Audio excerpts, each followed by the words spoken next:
à toutes et à tous d'être venus aujourd'hui. Je pense que ça va être une soirée très intéressante. Et je m'appelle Carlos, je suis le représentant, on va dire, d'Ecoar en France. Et voilà, avant tout, je voulais remercier ATTAC de nous avoir aidé à organiser cet acte, notamment avec de nous avoir trouvé une salle à Montpellier. Donc, vraiment remercier. Aussi, évidemment, à Philippe Corcouche de nous avoir dédié son temps, pas facile en plus, donc merci beaucoup. Et voilà, on a la chance de l'avoir parmi nous ce soir. Aussi, je voulais remercier tous les réparateurs et remercier les personnes qui ont participé au crowdfunding de Pepalova, dans l'association qui se charge un peu de financer certains des actes des Ecoar. Bon, juste quelques petits mots par rapport à Ecoar. Ecoar est né il y a déjà un peu plus de 10 ans en Espagne, un collectif de caractère indépendant, d'action directe, sensibilisation sociale et solidarité pour créer, en tout cas aider à construire un système global basé sur les principes d'éthique, justice et dignité. Ecoar est un ensemble de personnes qui travaillent de le local à l'international, notamment en Galice. Après, ça s'est un peu au reste de l'Espagne. Et maintenant, on a certains collaborateurs en France, au Canada, en Angleterre, au Brésil. Donc voilà, on travaille aussi avec nous, expatriés de l'Espagne.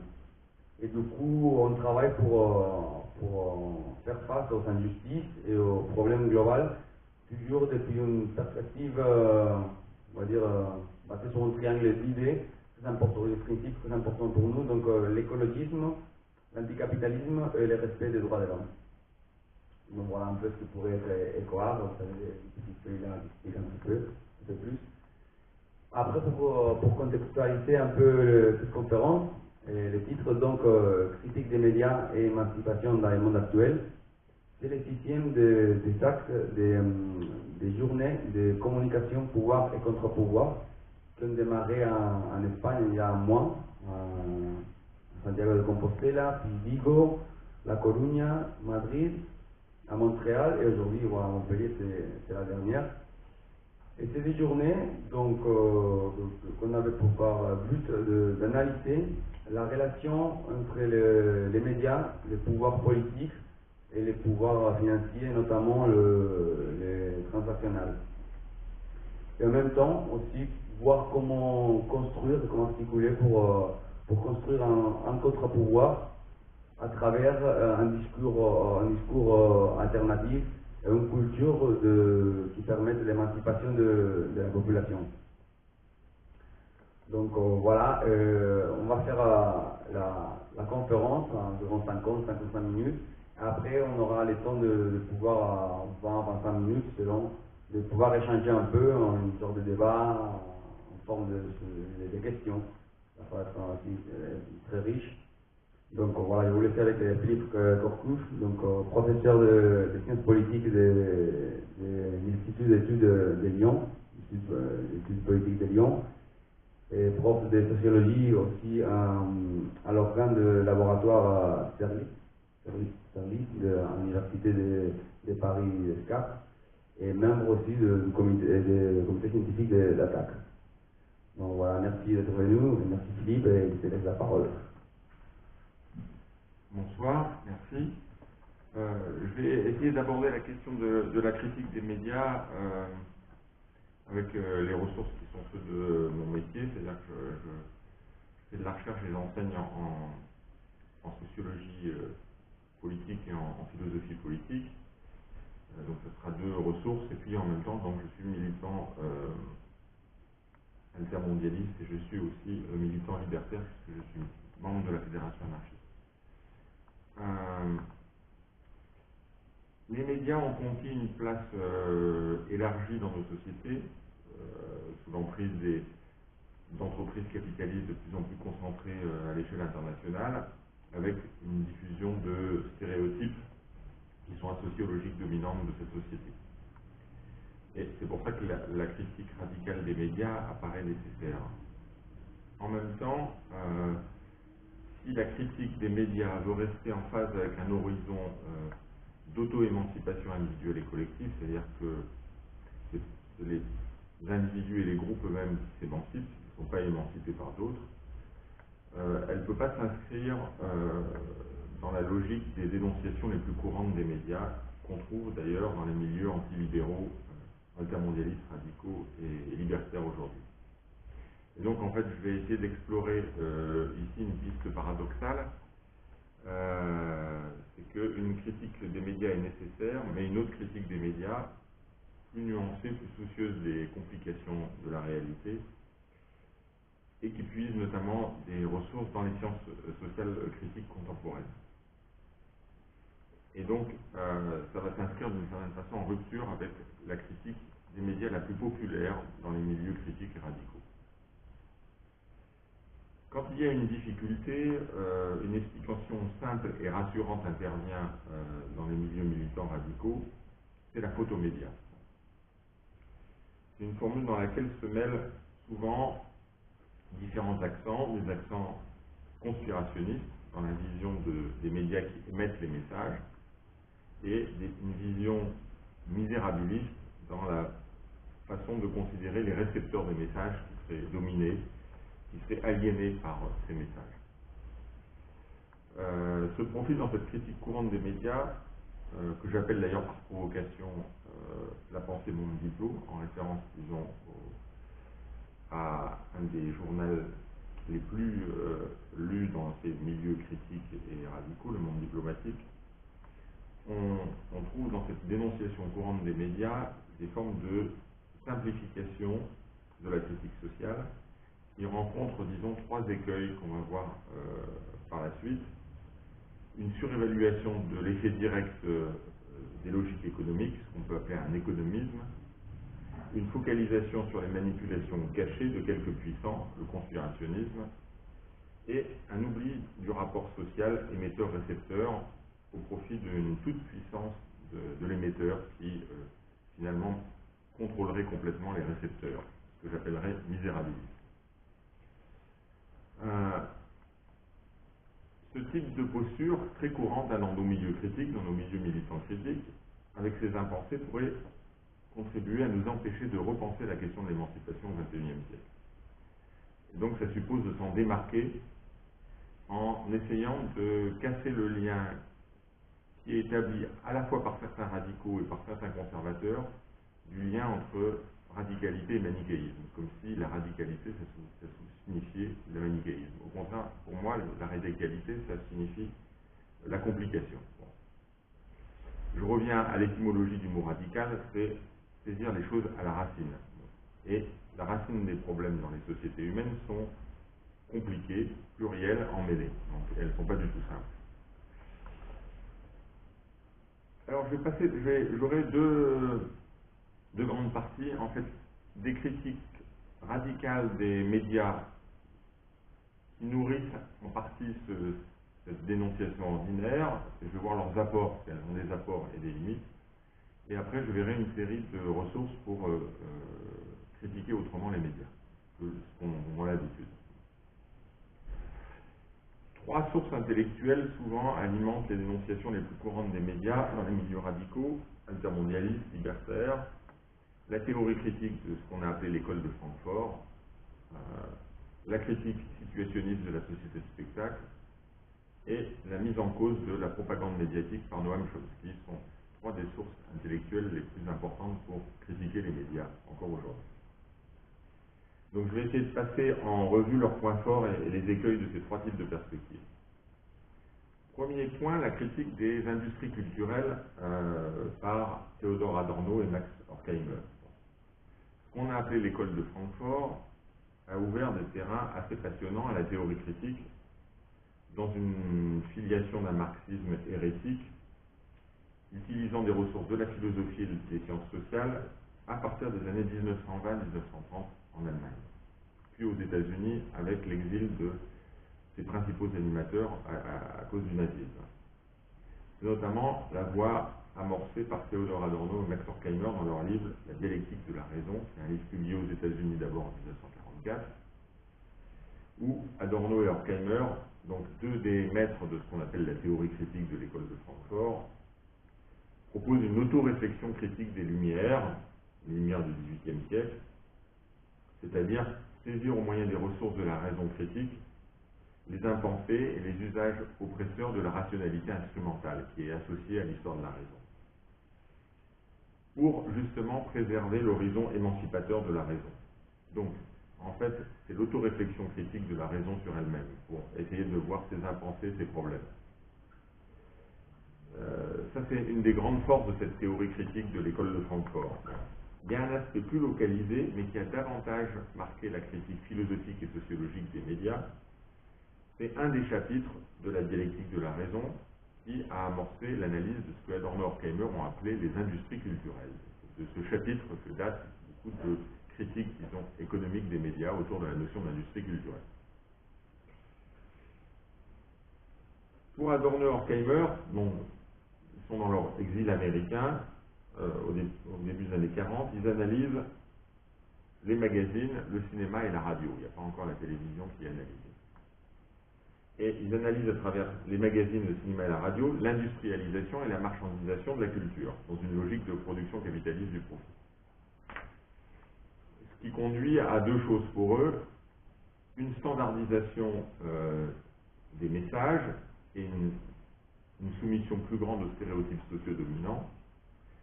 Ça, c'est du côté des émetteurs et des produits qui sont diffusés par les médias, standardisation et, on pourrait dire, stéréotypisation des messages. Et puis, ça, c'est du côté des émetteurs, et du côté des récepteurs, on aurait un abêtissement généralisé lié à ces industries culturelles. Cette double standardisation et stéréotypisation des messages induirait donc mécaniquement une aliénation des consommateurs de messages. Il parle par exemple alors de l'imagination et de la spontanéité atrophiée des consommateurs de cette culture, qui interdirait toute activité mentale aux spectateurs. Les deux philosophes donc ont anticipé de manière assez pénétrante une évolution capitaliste dans la production de la culture qui s'est depuis accentuée, qui était émergente dans les années 40. Leurs réflexions ont toutefois des limites par rapport à l'état actuel des sciences sociales. Tout d'abord, ils ne laissent aucun espace pour des décalages critiques au sein des industries culturelles. C'est-à-dire que toute industrie culturelle est marquée par cette standardisation, cette soumission aux stéréotypes, et donc avec des effets d'abêtissement. D'autre part, le poids déterminant de la logique économique du capitalisme donne peu de place à d'autres logiques sociales que celles proprement dites du capitalisme.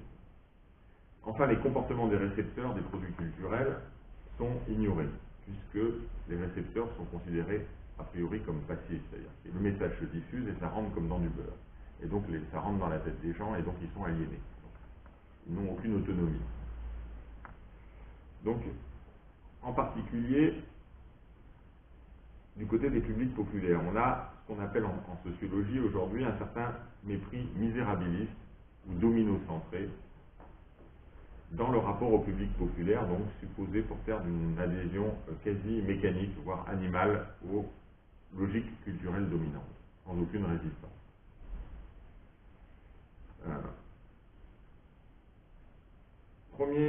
Première source. On voit bien que déjà là-dedans, dans la thématique de la standardisation de la culture, des industries culturelles et de l'abêtissement généralisé face aux messages médiatiques, on a quand même une des sources importantes des messages qu'on entend encore aujourd'hui dans la dénonciation des médias. Deuxième source, la critique de la société du spectacle par Guy Debord. Guy Debord est une des figures principales donc, de ce mouvement artistique et politique original et radical qui a été le situationnisme, notamment dans son grand livre publié en 1967, donc juste avant mai 68, La société du spectacle. Dans ce livre, la force du livre est d'avoir anticipé magistralement la place du spectacle dans les formes contemporaines du capitalisme, à travers une conceptualisation originale qui s'inspire de Marx, qui s'inscrit encore dans un horizon marxien en tout cas. La première proposition du livre apparaît de ce point de vue central. et toujours d'actuel. Toute la vie des sociétés dans lesquelles règnent les conditions modernes de production s'annonce comme une immense accumulation de spectacles. Tout ce qui était directement vécu s'est éloigné dans une représentation. Donc le spectacle a remplacé le vécu et l'action. Les médias ne constituent qu'une des sphères, pour Debord, de cette domination généralisée du spectacle qui est en fait une domination dans tous les aspects de la vie quotidienne.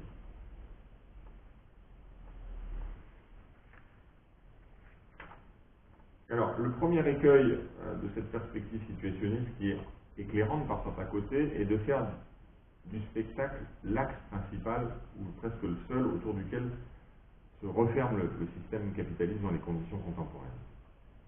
Et donc, en se centrant simplement sur le spectacle, Debord passe à côté de la pluralité des logiques qui gouvernent les ordres dominants. Les ordres dominants, parce qu'il y en a plusieurs, il y a l'ordre capitaliste, mais l'ordre capitaliste s'inscrit aussi un ordre sexiste et hétérosexiste, raciste, postcolonial, et pas simplement capitaliste. Et donc, il organise tout autour du capitalisme, et le capitalisme est tout organisé autour du spectacle. Et donc, il ne voit pas l'emboîtement de ces différentes logiques dominantes dans nos sociétés actuelles, ni leurs contradictions. Évidemment parce que la logique capitaliste, la logique sexiste, hétérosexiste, l'ordre raciste, etc., ne vont pas nécessairement toutes dans le même sens et ne sont pas complètement intégrées. Et donc on a une vision d'un capitalisme omniprésent autour de la logique du spectacle, une sorte de système unique qui nous retiendrait tous prisonniers et qui tendrait à récupérer toute contestation. Toute contestation apparaît finalement toujours récupérée. Second écueil, l'hégémonie du spectacle, qui exprime l'hégémonie pour lui du fétichisme de la marchandise, il reprend l'expression à Marx, implique une passivité totale du côté des consommateurs. Je cite Debord, dans le cadre du spectacle, toute activité est niée.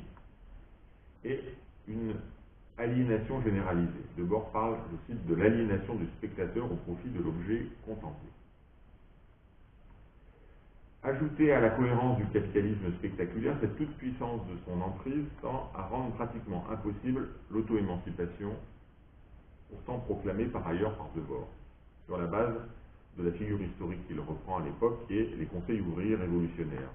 D'une part, il affirme l'auto-émancipation à l'égard des conseils ouvriers, mais en même temps, en pratique, puisque tout le monde est tout le temps aliéné, cette auto-émancipation apparaît impossible.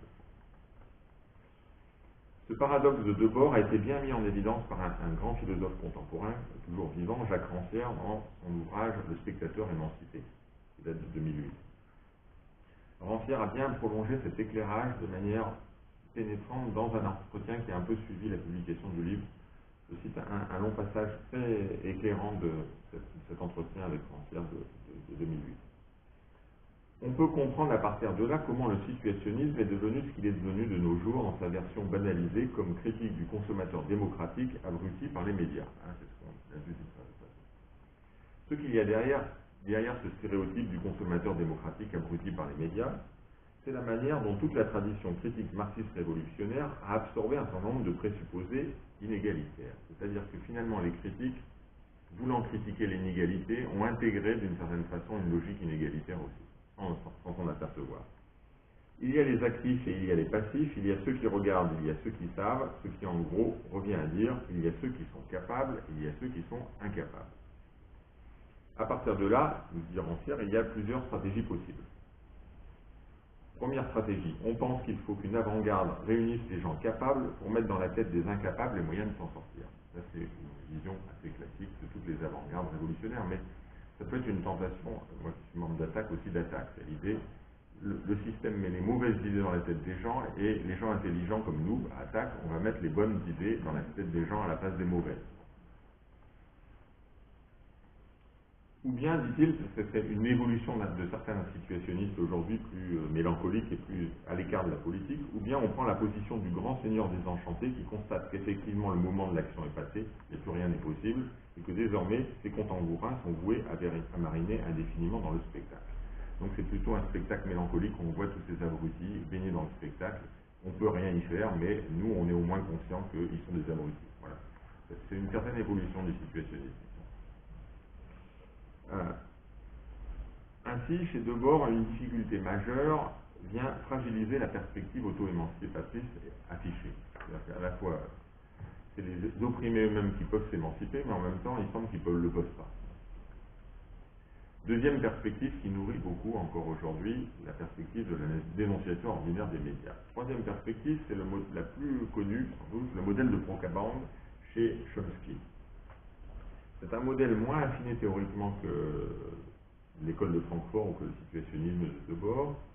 C'est les analyses donc du linguiste américain Noam Chomsky, mais qui a beaucoup plus d'impact et qui est beaucoup plus relayé dans les mouvements sociaux et chez les radicaux contemporains. Depuis la guerre du Vietnam, Chomsky est une des figures les plus honorables et les plus courageuses, disons, de l'intellectuel engagé au cœur de l'Empire américain, avec des convictions anarchistes. Il faut toutefois préciser que son travail sur les médias, qui est le plus connu, n'est pas un rapport avec son travail de linguiste.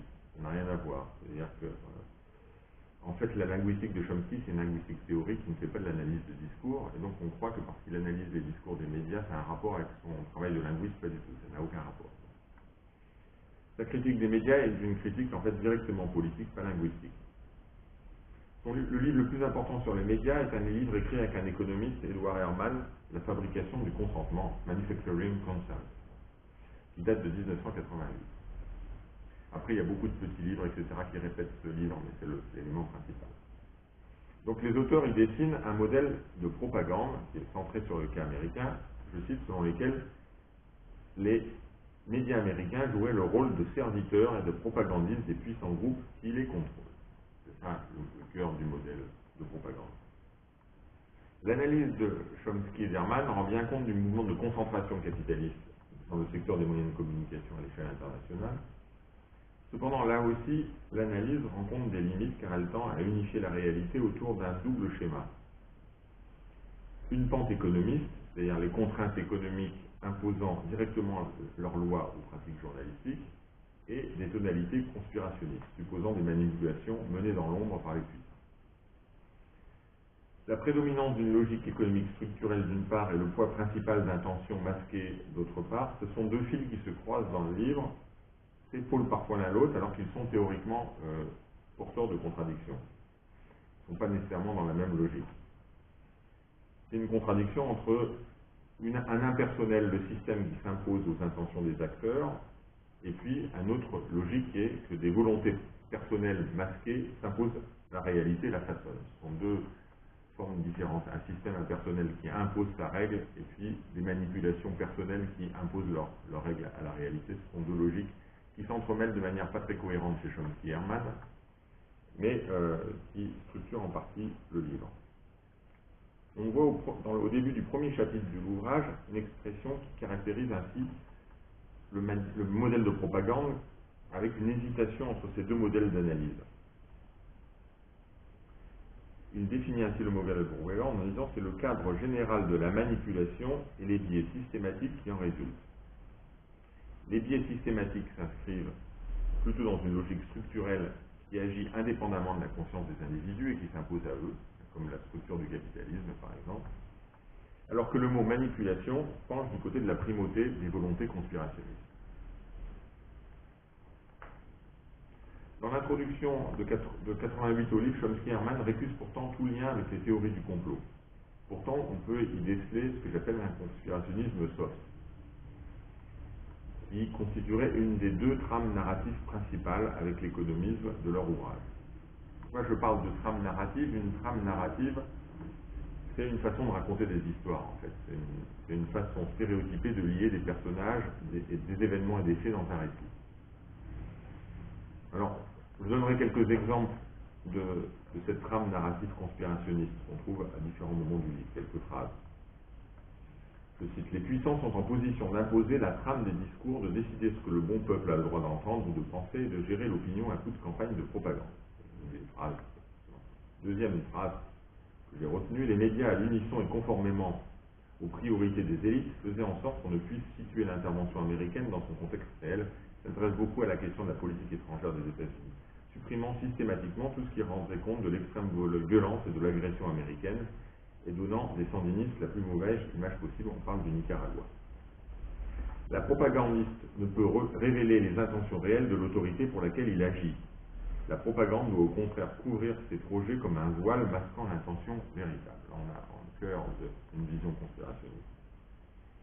Non seulement le choix de couvrir ou d'occulter tel ou tel événement est corrélé avec l'utilité qu'en tire le système, mais les différences formelles dans le traitement des faits servent des objectifs politiques. Ou encore, là on est au sommet de la forme conspirationniste, cette ligne politique se fondait sur des mensonges énormes, mais jouant leur rôle dans le système propagandiste. Le New York Times et la majorité des médias occidentaux ont pérennisé par tous les moyens la version des élections en Amérique centrale présentée par Big Brother. Donc il reprend l'image de Big Brother, donc on est au cœur de rapprochement conspirationniste. L'approche critique des médias chez Chomsky et Herman tend donc à cumuler deux travers. L'aplatissement économiste de la réalité par rapport à d'autres logiques qui participent à la réalité qui ne sont pas qu'économiques, et sa réduction complotiste, de manière d'ailleurs non articulée. Il ne s'agit pas pour moi de nier ni le poids de contraintes économiques propres au capitalisme sur les médias, ni l'existence de manipulations cachées, mais c'est d'en faire à certains moments le fil principal de l'explication qui pose problème. Alors, quant aux effets des médias sur la population, Chomsky et Herman n'ont pas enquêté là-dessus, parce qu'ils se focalisent sur deux aspects dans leur travail. Des données sur les conditions économiques de production des informations, propriété des moyens d'information ou place de la publicité, des annonceurs, et surtout des analyses du traitement d'événements souvent internationaux dans la presse écrite américaine. Et donc ça concerne là le contenu des messages qui sont diffusés. Mais il n'y a pas d'études sur comment ces messages sont reçus. Cependant, il laisse souvent, et là il y a une ambiguïté, à plusieurs reprises, entendre que cette propagande aurait bien des effets importants sur la réalité, sur les consciences des personnes. Et oui, à quoi ça sert d'analyser une correspondance finalement si on pense que ça n'a aucun effet. Bon. Et chez les lecteurs radicaux de Chomsky, c'est encore plus souvent entendu dans ce sens. C'est-à-dire que ce qui intéresse, c'est l'idée que la propagande est supposée avoir atterri dans la tête des gens et que les gens fonctionnent en fonction de la propagande. Dans le sens donc d'une aliénation généralisée des lecteurs, des auditeurs, des téléspectateurs. Alors, voilà trois ressources intellectuelles qui, en fait, fournissent une grande partie de la matière intellectuelle ou des schémas sous une forme souvent un peu plus compliquée que celle qu'on entend, mais de la dénonciation ordinaire des médias aujourd'hui, ce que j'appelle la pensée mondito. Alors, d'autres critiques radicales des médias vont à rebours de ces simplifications et vont essayer de saisir davantage les racines compliquées des problèmes, tant du côté de la production des messages médiatiques que de la réception. Et donc c'est mon deuxième temps qui sera sur des pistes radicales et pragmatiques différentes de ce que l'on a vu jusqu'à présent.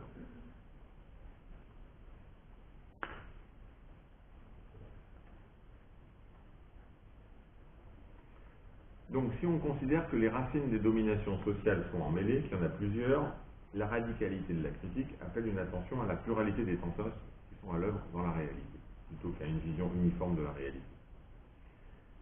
Une telle lecture de la réalité est en phase avec ce qu'on appelle dans la tradition anarchiste le pluralisme libertaire, qui rompt avec les visions trop homogènes et unilatérales de la réalité, que ce soit l'économisme, l'élimination généralisée des spectateurs, la toute-puissance du spectacle ou le conspirationnisme. Le souci des contradictions des formes dominantes dans les univers médiatiques comme dans la consommation de leurs produits ouvre par ailleurs une sorte de pragmatique de l'auto-émancipation individuelle et collective qui justement rend davantage possible l'auto-émancipation et n'enferme pas les opprimés dans des cages de fer qui ne pourraient jamais ouvrir, sauf s'il y a des gens, en dehors de l'intervention de gens intelligents comme nous qui, disons, sortiraient les mauvaises idées de leur tête pour mettre les bonnes. Alors, je vais suivre 4 étapes par rapport à cette vision qui est moins connue dans la critique radicale des médias et qui est, disons, la moins populaire aujourd'hui. La moins connue, si elle est moins populaire, c'est qu'elle est peu connue, en fait. En tout cas, dans les milieux militants. Elle est davantage connue dans les milieux, disons, universitaires. Le premier angle, c'est l'apport de Bourdieu avec l'analyse de l'autonomie du champ journalistique. Donc on a une des grandes figures, disons, de la sociologie critique, qui est Pierre Bourdieu. Pour Bourdieu, la société est constituée de ce qu'il appelle différents champs sociaux autonomes. Donc dans une société, il y a différents espaces autonomes. Le champ économique, mais aussi le champ politique, le champ journalistique, le champ intellectuel, le champ religieux. Il y a différents espaces dans l'espace de la société. Un champ, donc, pour Bourdieu, c'est une sphère de la vie sociale qui s'est progressivement autonomisée à travers l'histoire. Par exemple, à une certaine période de l'histoire, le champ politique et le champ religieux, c'est le même. Et à un moment donné, le religieux et le politique se sont autonomisés. Ces espaces vont, disons, s'autonomiser autour d'enjeux, de ressources, de rythmes temporels, de rapports de domination qui sont propres et qui sont pour une part différents des autres champs. On n'a pas donc chez Bourdieu une représentation unidimensionnelle de la société, comme tendanciellement chez une série de marxistes, c'est un peu différent chez Marx, autour de l'idée où il y aurait une infrastructure économique qui déterminerait, disons, de manière causale, ce qu'on appelle la superstructure, c'est-à-dire les idées, la politique et le droit. Chez Bourdieu, on a une représentation pluridimensionnelle d'une société, où il y a une diversité de modes de domination. C'est pour ça qu'on peut parler de Bourdieu d'une sociologie post-marxiste. Et donc chez Bourdieu, il y a une pluralité de racines emmêlées dans l'oppression, puisqu'il y a plusieurs oppressions, qui sont en partie autonomes, avec des interactions. Le champ journalistique se présente comme un des champs autonomes dans la société. Un champ autonome qui voit courir les journalistes autour d'enjeux particuliers. Par exemple, Bourdieu insiste beaucoup sur la notion de scoop. Il y a bien des effets du champ économique sur le champ journalistique, mais ils ne sont pas directs. Les effets du champ économique sur le champ journalistique passent par la logique autonome du champ journalistique. C'est ce qu'il écrit dans son petit livre célèbre sur la télévision de 1996. La concurrence pour la clientèle, donc c'est l'effet du champ économique sur les médias, la concurrence pour la clientèle tend à prendre la forme d'une concurrence pour la priorité, c'est-à-dire pour les nouvelles les plus nouvelles, le scoop.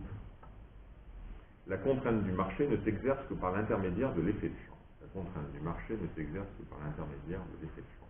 C'est-à-dire qu'il y a bien un effet de la logique marchande sur le champ journalistique, mais qui passe par la médiation de l'autonomie du champ journalistique et de ses règles propres. Par exemple, la compétition pour le scoop peut conduire à enquêter sur un scandale financier malgré le poids économique des propriétaires des médias qui enquêtent. C'est ce qui est arrivé en France avec des journaux néolibéraux comme Le Point et l'Express, dans la concurrence avec le site Mediapart au moment de ce qu'on a appelé l'affaire Bettencourt. Bon, ces journaux ont été amenés à sortir des affaires aussi financières dans cette concurrence, bien que ce soit des journaux conservateurs et néolibéraux. Entre aussi en ligne de compte chez Bourdieu les dispositions des journalistes, que Bourdieu appelle les habitus. Les habitus, c'est quoi chez Bourdieu? C'est les façons de penser et d'agir des personnes qui ont été intériorisées, incorporées autour de leur socialisation, dans la jeunesse, dans la famille, à l'école, etc. C'est des formes, disons, intériorisées qui sont souvent non conscientes chez les individus. Par exemple, sur cet effet des dispositions sociales qui sont intériorisées, on peut parler du traitement différentiel de deux événements, les émeutes des banlieues en décembre 2005 et les mobilisations étudiantes et salariées contre le contrat première embauche au printemps 2006. Il y a un traitement négatif, médiatique très négatif des émeutes des banlieues en décembre 2006. Par contre, il y a, même dans les presses conservatrices, un traitement plutôt positif des mobilisations étudiantes contre le contrat première embauche en printemps 2006. Ça n'a rien à voir avec la pensée unique néolibérale, puisque souvent les journaux peuvent manifester des stéréotypes néolibéraux aussi. Mais l'hypothèse qu'on peut faire, c'est que dans le premier cas, les émeutes des banlieues, il y a un écart d'habitus ou de disposition. Les milieux sociaux qui sont concernés sont très éloignés. Il y a une hostilité, une crainte même, d'autant plus que dans les premières interventions des journalistes pendant les émeutes, ils ont été eux-mêmes attaqués. Et donc, ils ont dû, ça a été une grande période d'embauche de jeunes journalistes issus de l'immigration, qu'on a envoyés dans les banlieues pour ne pas se faire massacrer. Par exemple, j'ai un ami qui est aujourd'hui rédacteur en chef du Monde, qui a évidemment un look maghrébin, mais qui est libanais chrétien. Mais il s'est fait embaucher par Le Monde à cette occasion et envoyé dans les banlieues. Il a bénéficié de cette occasion et aujourd'hui il est rédacteur en chef du Monde. Mais il apparaissait comme membre des banlieues, donc c'est simplement une apparence. Lui-même était chrétien libanais. Donc il y avait une distance sociale beaucoup plus grande avec les émeutes des banlieues, alors qu'il y avait une distance, une proximité sociale beaucoup plus grande avec les mobilisations étudiantes, d'autant plus que souvent c'était les enfants des journalistes qui manifestaient dans la rue, même quand ils étaient conservateurs. Donc on voit là aussi un effet de la proximité ou pas des dispositions sociales et du milieu social par rapport à où on est, dans les journalistes, que Bourdieu appelle les habitudes. Donc il y a la question du champ et il y a la question des habitudes chez Bourdieu. Il faut ici relever une confusion courante dans le sens qui est donné au mot connivence, qui est beaucoup utilisé dans les critiques des médias. Les connivences entre les différents médias, entre les politiques et les médias, etc. Parce qu'il y a deux usages très différents du mot connivence. C'est un mot qu'on retrouve chez Bourdieu dans son livre sur la télévision, et c'est un mot qu'on retrouve aussi dans la critique des médias, notamment dans le livre du journaliste du Monde diplomatique, Saint-Gélémy, qui est devenu son patron depuis dans son livre Les Nouveaux Chiens de Garde, qui date de 1997. Dans Les Nouveaux Chiens de Garde de Halimi, le mot connivence a une tonalité conspirationniste. En fait, il signifie copinage. Dans la sociologie de Bourdieu, il a un sens très différent. C'est un sens structurel. Les connivences, c'est les évidences inconsciemment partagées par le milieu, des gens qui sont dans un même milieu, et qui croient d'ailleurs être en désaccord ou s'opposer. Parfois ils s'opposent parce qu'ils peuvent être de droite, de gauche, etc. Mais en fait, ils partagent des dispositions sociales, on dirait une position de classe assez proche, et ils n'en sont pas conscients. Et donc c'est très différent copinage de connivence au sens de Bourdieu. Parce que même d'une certaine façon, ça va dans un sens différent.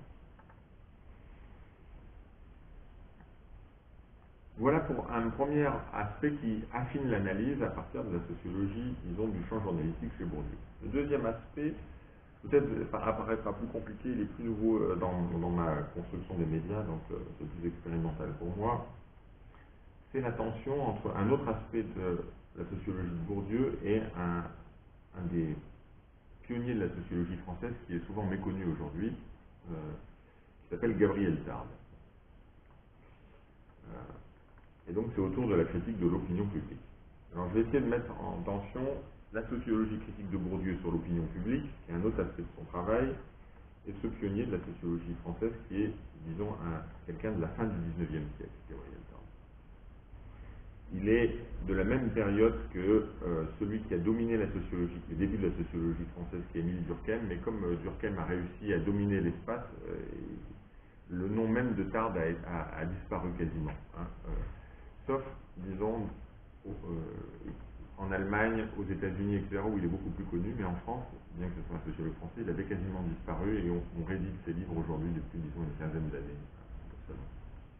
Donc, quand j'ai appris la sociologie, disons, dans les années 80, ça n'existait pas. En fait, on ne parlait pas de Tarde, il n'existait pas.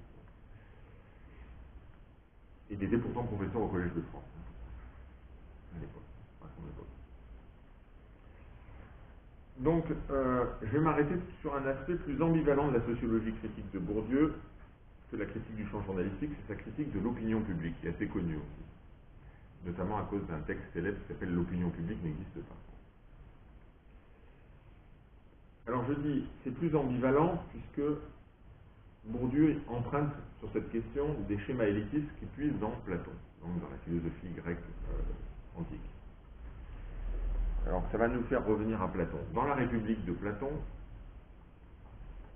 des grands textes, disons, de début de la philosophie, l'opinion, ce qu'on appelle la doxa, en grec, constitue une zone intermédiaire dans une hiérarchie entre la science qui est au-dessus et puis l'ignorance qui est en dessous. Et en fait, l'opinion pour Platon, c'est une zone intermédiaire entre l'ignorance et la science.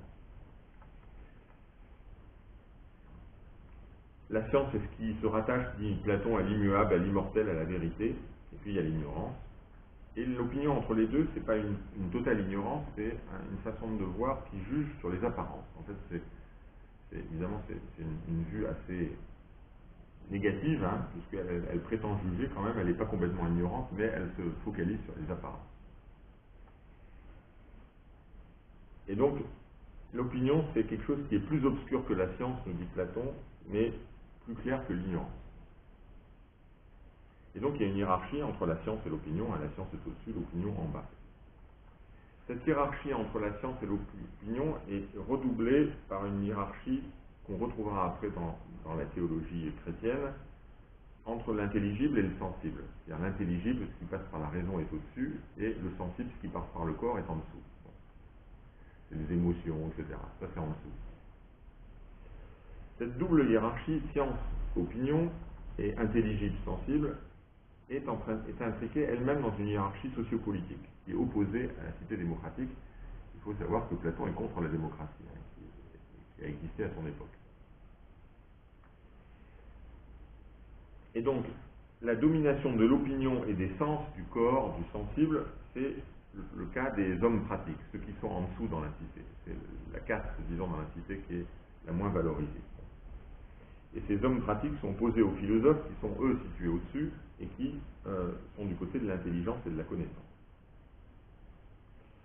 Et pour Platon, l'idéal, ça serait que les philosophes gouvernent la cité, c'est le thème du philosophe roi, qui sont les plus intelligents. Donc les premiers, les hommes pratiques, qui sont du côté de l'opinion, c'est ce que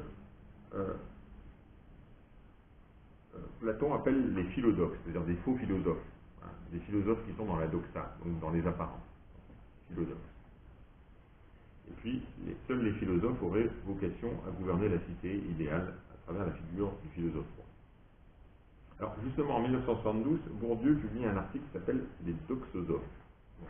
Il ressemble aux philosophes de Platon, où il fait explicitement référence à Platon, même une citation de Platon est mise en exergue du texte. La notion de doxosophe est donc dérivée de Platon, bien que plus restreinte que celle de philodoxe. Philodoxe, c'est tous ceux qui aiment l'opinion.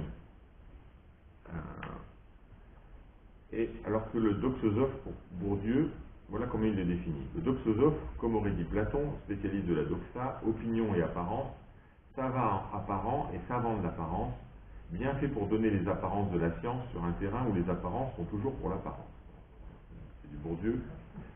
Mais c'est l'idée que, en fait, les doxosophes, c'est des prétendus savants qui jugent sur les apparences.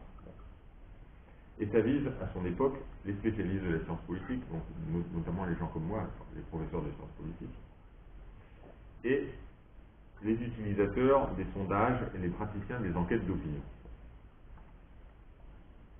Dans un texte plus connu que les doxosophes, qui date de 1973, celui dont j'ai parlé tout à l'heure, l'opinion publique n'existe pas, l'opinion semble renvoyer à quelque chose de plus construit, bien que toujours fondé sur les apparences, et auquel, disons, tout le monde n'aurait pas accès. Voilà ce qu'écrit Bourdieu. Toute enquête d'opinion suppose que tout le monde peut avoir une opinion, ou autrement dit que la production d'une opinion est à la portée de tous. Et Bourdieu ajoute, quitte à heurter un sentiment naïvement démocratique, je contesterai ce premier postulat. C'est là que Bourdieu va commencer à rentrer, évidemment, dans des schémas qui sont élitistes, comme ceux de Platon. Alors, Bourdieu s'est déplacé par rapport à ces questions. Dans un texte de 1997 intitulé Sociologie et démocratie, il reformule les choses puisqu'il a été beaucoup critiqué sur cet aspect en précisant au contraire ses appuis démocratiques.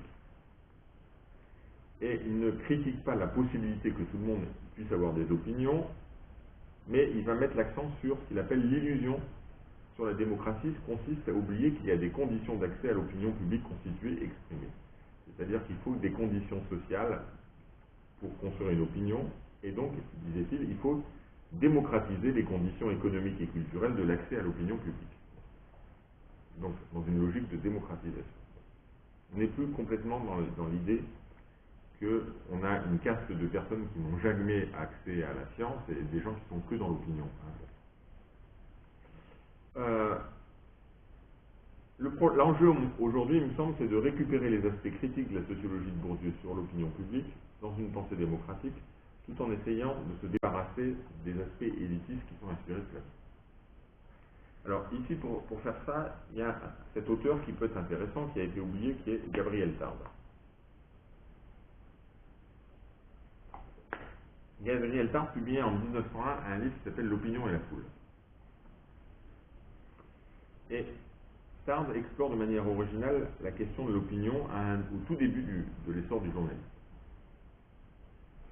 Pour lui, l'opinion constitue une des trois branches de ce qu'il appelle l'esprit public. Alors, il y a l'opinion, mais il y a aussi la tradition. C'est quoi la tradition? C'est l'extrait condensé et accumulé de ce que fut l'opinion des morts, c'est-à-dire la reproduction de ce qui a été produit dans le passé et qui est répété. Et puis la raison avec un grand R. Alors attention, c'est pas forcément ce qu'on appelle nous la raison. Voilà comment il définit la raison avec un grand R. Les jugements personnels relativement rationnels, encore que souvent déraisonnables, d'une élite qui s'isole et sort du courant populaire pour l'endiguer ou la diriger. Donc la raison avec un grand R, c'est pas toute la raison, mais c'est la raison élitiste des dominants pour ça. L'opinion, c'est quoi par rapport à ça? C'est chose légère et passagère comme le vent. C'est quelque chose de mobile.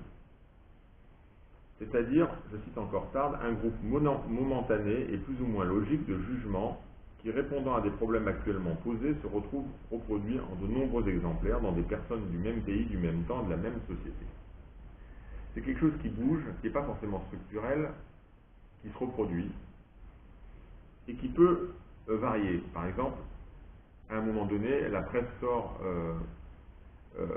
la photo d'un enfant mort sur les plages de Lampedusa, et les migrants, ça suscite l'idée de la compassion, de la solidarité, etc.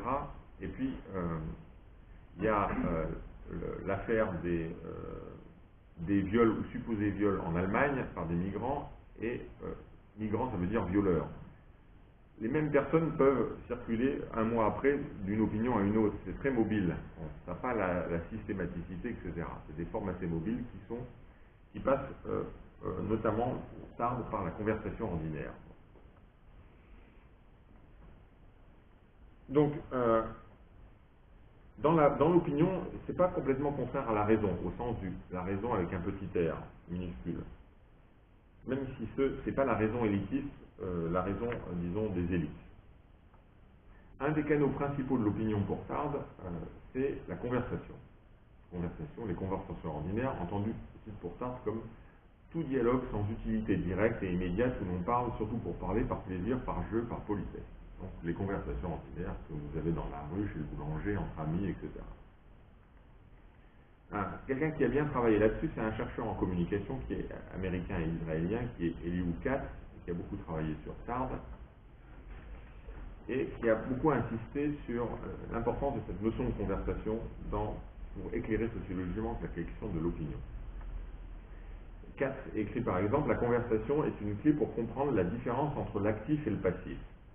La presse n'exerce pas d'influence directe et autoritaire, elle anime plutôt le programme des conversations.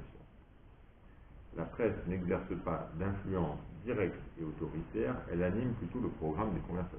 C'est-à-dire que la presse ne rentre pas dans la tête des gens, et c'est pas ça qu'il y a dans la tête des gens, mais par contre, ce qui diffuse dans les médias, c'est en partie ce qui va être discuté dans les conversations ordinaires, avec des formes plus ou moins critiques, avec des formes de résistance, des gens qui sont pour, des gens qui sont contre, etc. Mais ça anime le programme des conversations. Donc d'une certaine façon, ça encadre les conversations ordinaires. Tarde fournirait donc une mobilité insérée dans le cours des relations sociales ordinaires à une sociologie de l'opinion, sans que l'opinion ne soit dévalorisée comme quelque chose qui est en dessous de la science. En ce sens, cela apparaît compatible avec les appuis d'une philosophie politique démocratique, qui fait de l'opinion un de ses matériaux. Ici, je rejoins encore la philosophie politique radicalement démocratique de Jacques Rancière, mais dans un autre livre qui s'appelle La Mésentente, qui date de 1995, où Rancière caractérise ainsi un des présupposés de base de la démocratie, un des rocs de la démocratie. La supposition de l'égalité de n'importe quel être parlant avec n'importe quel être parlant. La supposition de l'égalité de n'importe quel être parlant avec n'importe quel autre être parlant. C'est ça pour lui un des rocs, disons, de la démocratie, au sens, pas des régimes qui existent et qui se réclament de la démocratie, mais, disons, des idéaux démocratiques. Donc la tension Bourdieu-Tarde nous permet de déplacer le regard vers une approche plus nuancée de la critique de l'opinion publique, s'insérant dans un cadre d'une pensée radicalement démocratique, et donc qui pourrait nourrir une critique renouvelée des médias. Il apparaît important de préserver, dans ce cadre, une bonne partie des fils critiques de la sociologie de Bourdieu, dans la critique de l'opinion publique. Critique méthodologique des enquêtes d'opinion, et dans son sillage, critique des usages dominants des sondages, au sens où ces sondages, disons, jouent un rôle de légitimation des ordres dominants. Par contre, on abandonnerait la dénonciation de l'opinion comme registre des apparences et comme sous-science. Et donc ces résonances proprement politiques du côté du philosophe roi, platonicien, ou du côté du sociologue roi, qui serait l'équivalent sociologique du philosophe roi. Ce faisant, on réassurerait, au sens de l'alpinisme, la théorie critique des médias du côté d'appui démocratique, qui sont revendiqués, je l'ai dit, par Bourdieu dans des textes plus tardifs comme le texte de 96 que j'ai cité tout à l'heure. Et c'est alors du côté de Gabriel Tarde qu'une sociologie du niveau mobile des opinions ordinaires se tournerait, tout en gardant une attention critique vis-à-vis des effets de légitimité, des usages dominants de l'opinion, et aussi de prendre en compte, disons, le poids des médias dans l'animation du programme des conversations ordinaires. C'est une critique qu'on peut tirer de ça. Voilà le troisième apport. Là, c'est pas un seul auteur, c'est une façon de mettre en tension deux auteurs qui disent des choses un peu différentes pour avoir une vision plus nuancée de la critique des médias. Bourdieu et Tarde. Enfin, le dernier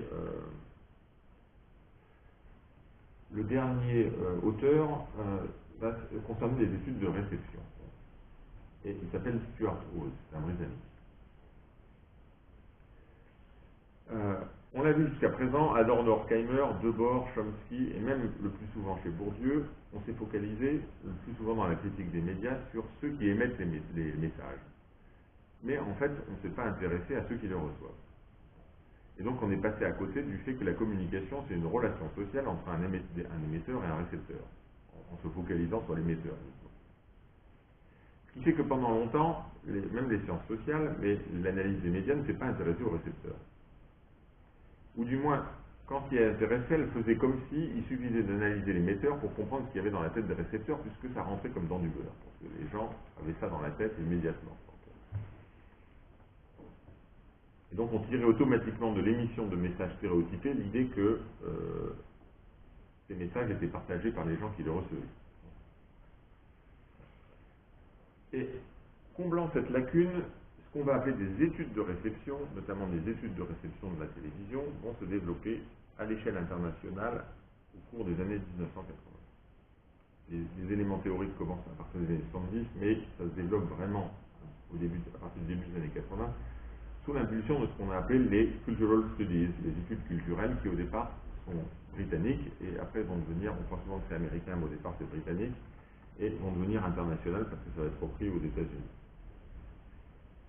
Et on va faire des études de réception, c'est-à-dire qu'on va interroger, on va faire des enquêtes, des ethnologues vont aller chez les gens et vont voir comment ils regardent la télé. Bon, les informations, les divertissements, les séries télévisées, on va faire des entretiens avec les personnes, etc. Moi j'ai fait une enquête sur une série télévisée de la fin des années 90 qui s'appelait Ally McBeal, et notre programme d'enquête était basé sur le fait qu'avec mes étudiants, d'abord on avait constitué des groupes de personnes de 5, de milieux sociaux, d'âge, de sexes différents. On diffusait un épisode de la série, on les enregistrait discutant après cet épisode de la série après, et un autre jour, chaque personne individuellement, on faisait un entretien biographique. Et puis dans un deuxième temps, l'enquête, j'ai passé dans un magazine féminin plutôt populaire, Femme Actuelle, un appel, et j'ai été interrogé un peu dans toute la France des fans de la série. Ils m'avaient répondu à la suite de cet appel dans Femme Actuelle.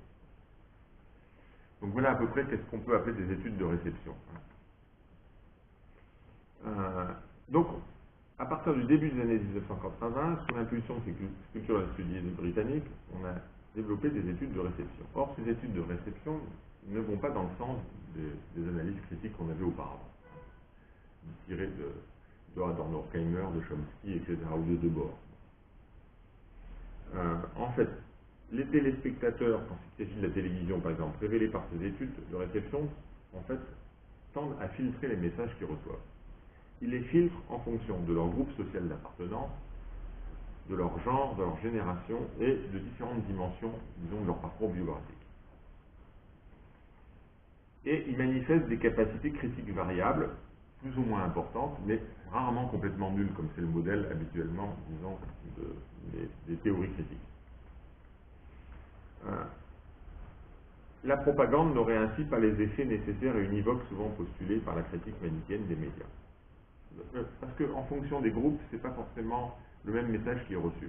Je prends une étude internationale qui avait d'ailleurs été coordonnée par Katz dans les années 90 sur la série Dallas américaine, où on avait une étude en Israël, aux États-Unis et au Japon. Et en Israël, on avait plusieurs publics, des publics palestiniens, des publics anciennement installés en Israël, un public dans les kibbutz, etc. Bon, un public assez variable. Et en fait, c'est comme si les personnes ne voyaient pas la même série en réception. Alors, et notamment, ce qui est intéressant, c'est que par exemple, le public palestinien voit la série comme une série critique, qui montre les turpitudes du capitalisme américain. Et donc, ils ne le prennent pas du tout comme quelque chose qui vient donner des stéréotypes américains, mais au contraire, ils le prennent comme quelque chose qui montre que le capitalisme américain est horrible. Bon. Donc on voit bien que la même série peut être reçue. Les Japonais ont un problème, puisqu'ils ne comprennent pas ce qui s'y passe à l'époque. Et d'ailleurs, la série est obligée d'être arrêtée au bout de la première saison au Japon, avec une incompréhension des spectateurs qui délaissent la série. Donc des formes d'incompréhension culturelle. Donc, la modalité privilégiée dans cette enquête est plutôt le type de culture qui va lire ou pas la série. Bon, c'est un exemple, mais tout ça pour nous dire que par rapport à ce qu'on a vu des théories critiques au départ, type Adorno, Horkheimer, etc., Chomsky, la propagande n'aurait pas ainsi les effets nécessaires et univoques qui sont souvent postulés par la critique des médias. Puisque même parfois un message dominant peut être reçu comme un message critique par des gens. Ou un message dominant peut être critiqué par ceux qui le reçoivent, ce qui est une forme différente. Un des auteurs les plus intéressants sur ce plan, théoriquement, c'est un marxiste, un peu hétérodoxe britannique, qui s'appelle Stuart Hall, qui est un des fondateurs des Cultural Studies, et aussi un des fondateurs des Post-Colonial Studies, puisqu'il était d'origine jamaïcaine et noire. Et à l'époque membre du Parti communiste britannique. En particulier dans un texte intitulé « Codage-décodage », dont la première mouture date de 1973. Il émet au moins à travers ce texte deux choses intéressantes à propos de la télévision. Premier angle de Stuart Hall, dans le cadre de la logique capitaliste, les stéréotypes capitalistes se reproduisent de manière globale. Ça ne veut pas dire que c'est complètement uniforme. Parce qu'il va expliquer que dominant, ça ne veut pas dire exclusif. Dominant, ça veut dire qu'il y a des choses dominées, il y a des contradictions, et donc il n'y a pas simplement une homogénéité. Donc souvent quand on pense dominant, on pense homogène, et on pense que ça occupe tout l'espace. Bon. Alors que dominant, c'est simplement que c'est majoritaire d'une certaine façon, mais pas, ça n'enferme pas la totalité des choses. Donc, déjà dans la production des messages, du côté de ceux qui produisent les informations, les séries télévisées, les divertissements, il y a des espaces critiques. À cause de quoi? À cause d'une relative autonomie professionnelle des différents métiers qui produisent ces messages. Il s'intéresse à ce qu'il appelle le code professionnel. Avec des métiers très techniques, qui sont liés à des habiletés techniques, à des déontologies professionnelles. Par exemple, sur la télévision, il y a des centaines de métiers d'une certaine façon qui interviennent, ou dans le cinéma qui interviennent dans la production des messages. Et donc ce code professionnel est relativement autonome par rapport aux stéréotypes dominants, avec, en fonction des cas, des médias, etc., des écarts plus ou moins grands par rapport aux stéréotypes dominants.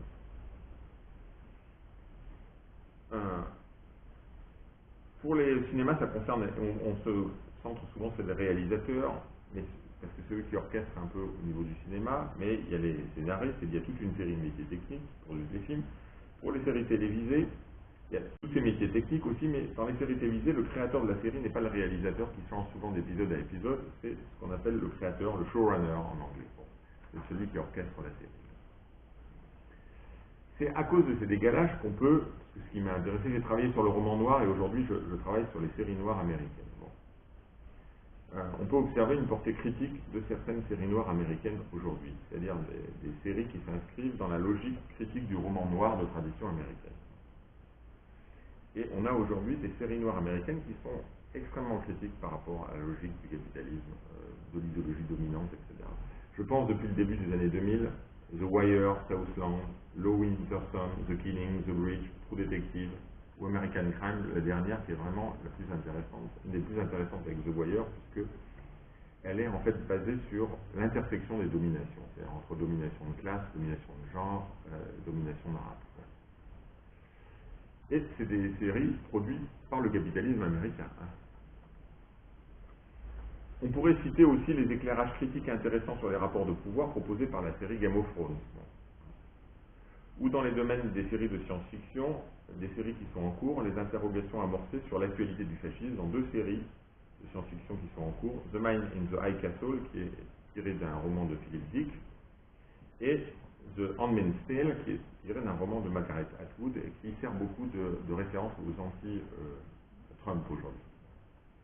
C'est une dystopie. Le premier, c'est une dystopie où, en fait, l'Allemagne a gagné la guerre, Hitler est toujours vivant, et l'Amérique est divisée entre une moitié sous contrôle japonais et une moitié sous contrôle nazi. Et The Handmaid's Tale, ça se passe un peu dans l'ère contemporain, mais un groupe d'illuminés chrétiens, de sectes chrétiennes, prennent le pouvoir aux États-Unis et imposent une domination totale des femmes, et notamment pour des fonctions de reproduction des élites. Donc voilà, tout ça c'est des séries produites par le capitalisme américain avec une grande diffusion. C'est pas celle qu'on voit le plus souvent sur les chaînes de télé françaises, les séries américaines. C'est un problème, mais disons, c'est des séries en cours, disons depuis les années 2000, assez intéressantes. Ça c'est le premier angle de Hall, c'est-à-dire il y a des écarts dans la production des messages télévisés en fonction des lieux, etc., de l'autonomie professionnelle des différents producteurs, et donc il y a des éléments critiques qui interviennent dans ces productions dites dominantes. Le second angle de Hall, c'est du côté de la réception, c'est-à-dire que le codage du message est bien de manière dominante dans la logique des stéréotypes dominants, mais le codage des messages, ce n'est pas le décodage par les téléspectateurs. Il y a un écart entre le codage et le décodage, plus ou moins grand. Et c'est ce que moi j'ai observé par exemple à partir d'une enquête sur cette réception de la série Annie McBeal à la fin des années 90, où dans ce produit d'une industrie culturelle capitaliste, quand on a interrogé